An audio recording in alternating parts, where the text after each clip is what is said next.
నా ఫీలింగ్ ఏంటంటే మనకు ఆపర్చునిటీస్ వస్తాయండి ఏదో రకంగా, but we should never give up. మనం గివ్ అప్ ఇచ్చామంటే కష్టం. ఎందుకంటే డాడీకి ఇప్పుడు he's very busy as a character artist. ఎన్ని సినిమాలు అన్నీ ఈ లాస్ట్ 2 years నుంచి చాలా బిజీగా ఉన్నారు. ఆయనకి మధ్యలో కొంచెం ఆయన కూడా చిన్న ఇదైంది, కానీ ఇప్పుడు is no looking back. Is every year is doing 10 films 12 films. So ఆయనకి చాలా బ్రేక్ వచ్చింది, ఆయనకి చాలా సినిమాలు వస్తున్నాయి. సో బాబాయ్కి కూడా లేట్గా వచ్చింది. బాబాయ్కి అరౌండ్ 40 years 42 yearsకి బ్రేక్ వచ్చింది. ఓకే, మా రేవి బాబాయ్కి కన్నడలో ఇప్పుడు most biggest villain. So maybe నాకు కూడా కొంచెం ఇంకా లేట్గానే వస్తుంది అనుకుంటా. ఓకే. అంటే ఒక టైంలో అంటే ఏ కథలు విన్నా కన్ఫ్యూజ్ అయ్యే వల్ల అసలు జనాలు ఏ కథలు చూస్తున్నారు, ఎలాంటి కథలు రిసీవ్ చేసుకుంటున్నారు అనే కన్ఫ్యూజన్ ఉండేది అసలు. అంటే మీరు విన్నప్పుడు బాగానే ఉంటుంది, స్క్రీన్ మీదకి వెళ్ళేసరికి డిఫరెంట్ అయిపోతుంది అంత సినిమా. లేదండి, అంటే నేను అదే చెప్తున్నాను కదా, సినిమా నేను చేసిన కథలు మీరు ఒకసారి వెళ్ళి చూడండి. నేను చాలామంది వచ్చి మీ టాప్ గేర్ చూసామండి అమెజాన్లో బాగుంది సినిమా అంటారు, మీ క్రేజీ ఫెలో చూసామండి బాగుంది అన్నారు. అరే బాగుందా, మరి థియేటర్లో ఎందుకు చూడలే అని అనుకున్నామండి. అంటే దీనికి మించి ఏదో ఒకటి ఉండాలి థియేటర్కి రావాలంటే. అంటే బిఫోర్ నుంచే ఒక హైప్ క్రియేట్ అవ్వాలి, ఆ సినిమా ఇది థియేటర్లో ఎక్స్పీరియన్స్ చేయాలని రావాలి, జనాల్ని ఓపెనింగ్స్ తీసుకురావాలి, దానికి సంథింగ్ ఎక్స్ ఫ్యాక్టర్ యాడ్ అవ్వాలి, ఏదో ఒకటి యాడ్ అయ్యి ఏదో ఒక ఎనర్జీ యాడ్ అయ్యి దాన్ని లాగాలి. దానివల్ల కన్ఫ్యూజ్ అయ్యాను. నేను కన్ఫ్యూజ్ అవ్వలేదని చెప్పలేదు, అయ్యాను. కంటెంట్ డ్రివెన్ ఫిల్మ్సే చేశాను, కమర్షియల్ వదిలేశాను నేను. యాక్చువల్లీ మీరు చూస్తే నేను కమర్షియల్ ఫిల్మ్స్ అసలు చేయడం మానేశాను. చాలా రోజుల నుంచి నేను కంటెంట్ డ్రివెన్ ఫిల్మ్సే చేస్తున్నాను. నా స్ట్రెంతే సాంగ్స్, డ్యాన్సులు, ఎంటర్టైన్మెంట్. నేను డ్యాన్సులు సాంగ్స్ కూడా లేదు, కంప్లీట్ కంటెంట్ డ్రివెన్ ఫిల్మ్సే చేస్తున్నాను. సో దానివల్ల ఓటీటీలో అవి పే చేసాయి, కంటెంట్ డ్రివెన్ ఫిల్మ్స్ అన్నీ బాగా చూశారు. బట్ థియేటర్లో మిస్ అయినాయి. సో కన్ఫ్యూజన్ ఉంది, అంటే ఉండింది. బట్ నా ఫీలింగ్ ఏంటంటే ప్రాపర్ కంటెంట్ చేస్తే, మంచి సినిమా చేస్తే గుర్తిస్తారు ప్రేక్షకులు 100% అనే ఫీలింగ్ ఉంది. ఇప్పుడు కొంచెం చేసే నెక్స్ట్ బంచ్ అన్నీ కూడా ఇదివరకు చేసిన మిస్టేక్స్ ఏం చేయట్లేదు, ఇప్పుడు అన్నీ రెక్టిఫై చేసుకున్నా. ఇప్పుడు నెక్స్ట్ చేసే సినిమాలు ఇప్పుడు శంబాలా కానీ, నెక్స్ట్ ఈటీవీ విన్కి సబ్ ఇన్స్పెక్టర్ యుగంధర్ అని ఒక ఎక్సలెంట్ థ్రిల్లర్, అది చాలా బాగా వచ్చింది. అది కూడా ఆల్మోస్ట్ 90% షూటింగ్ కూడా మొత్తం అయిపోయింది, ర్యాప్డ్, ఓన్లీ డబ్బింగ్ ఒకటే బ్యాలెన్స్ ఉంది. నెక్స్ట్ సినిమా అది చాలా కేర్ తీసుకుని చేసాం. ఓకే. అంటే ఆ టైంలో మీకు బాగా మోరల్గా సపోర్ట్ ఇచ్చింది ఎవరు? ఆ టైంలో కొంచెం ఫెయిల్యూర్స్లో ఉన్నప్పుడు డాడీ కానీ మమ్మీ కానీ ఎలాంటి సపోర్ట్ వచ్చింది మీ వైఫ్ నుంచి కానీ? 100% డాడీ ఎప్పుడు సపోర్ట్ చేసేవాళ్ళు. మనం ప్రయత్నం మనం చేసుకుంటూ వెళ్ళాలరా, మనం ఏమి ఇది అవ్వకూడదు అని డాడీ. మమ్మీ ఎప్పుడు ఎంకరేజింగే, ఎందుకు అంత స్ట్రెస్ తీసుకుంటావు, చిల్ అన్నట్టు ఉంటుంది మమ్మీ, డోంట్ టేక్ అని. మా వైఫ్ ఎప్పుడు సపోర్ట్ చేస్తూ ఉంటుంది. మా వైఫ్ ఏంటంటే ఆల్మోస్ట్ 10 years అయిపోయింది మాకు మ్యారేజ్ అయ్యి. తను కూడా షీఈస్ వెయిటింగ్ ఫర్ తన సక్సెస్ చూడాలి. నేను we are all waiting for that success. ఆ సక్సెస్ మేము చూడాలి అని తను ఒక హోప్లో ఉంది.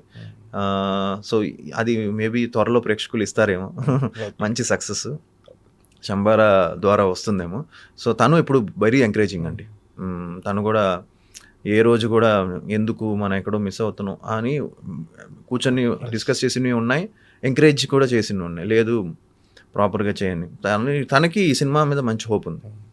అంటే సజెషన్స్ ఏమైనా తీసుకుంటారండి మామూలుగా? యా తీసుకుంటాను, సజెషన్స్ 100% తీసుకుంటాను. అంటే ఎక్కువ డాడీతో క్లోజ్గా ఉంటారు, మమ్మీతో ఎక్కువ ఉంటారు క్లోజ్? లేదు, డాడీ మమ్మీ ఇద్దరు. ప్రొఫెషనల్ వైస్ డాడీతో.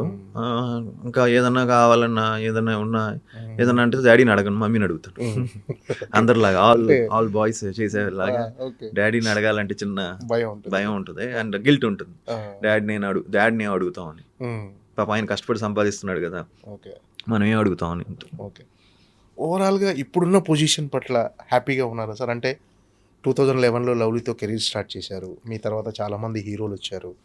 అంటే ఒక్కొక్కసారి అనిపిస్తుంది డెఫినెట్గా మనం పైకి ఎలా ఉన్నా లోపల ఒక హీరో టాప్లోకి వెళ్ళిపోయిన తర్వాత మనకుంటారే మనం ఇంకా కష్టపడాలేమో, అలా అనిపిస్తుందా సార్ ఎప్పుడన్నా? 100% అనిపిస్తుంది.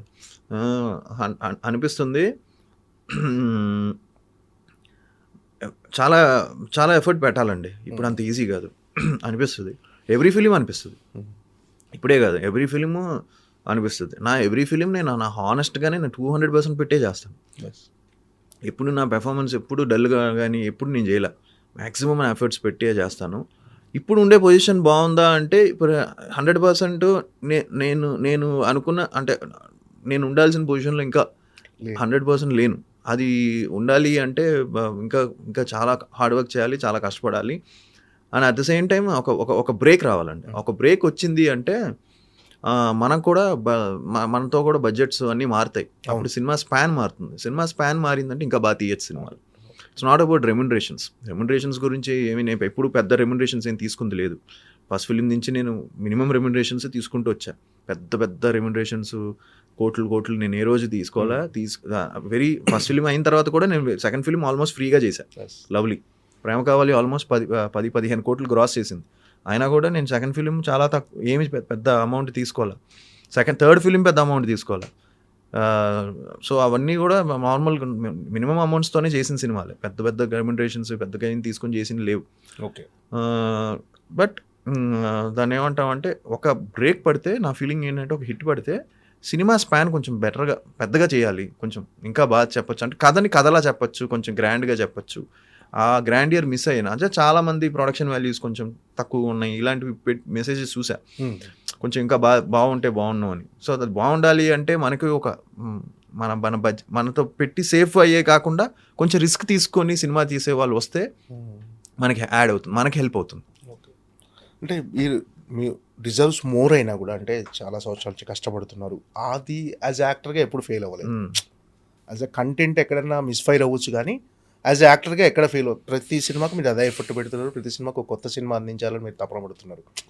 బట్ ఏంటంటే అన్ని చుట్టుపక్కల అన్ని పంచభూతాలన్నీ అన్నీ సహకరించాలి. సో ఒక టాలెంట్తో పాటు కొంచెం ఒక అదృష్టం కూడా తోడవ్వాలని. అవును.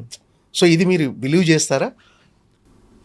అన్న నా ఫీలింగ్ 70-80% సినిమా అనేది డైరెక్టర్స్ చేతిలో ఉంటుందండి.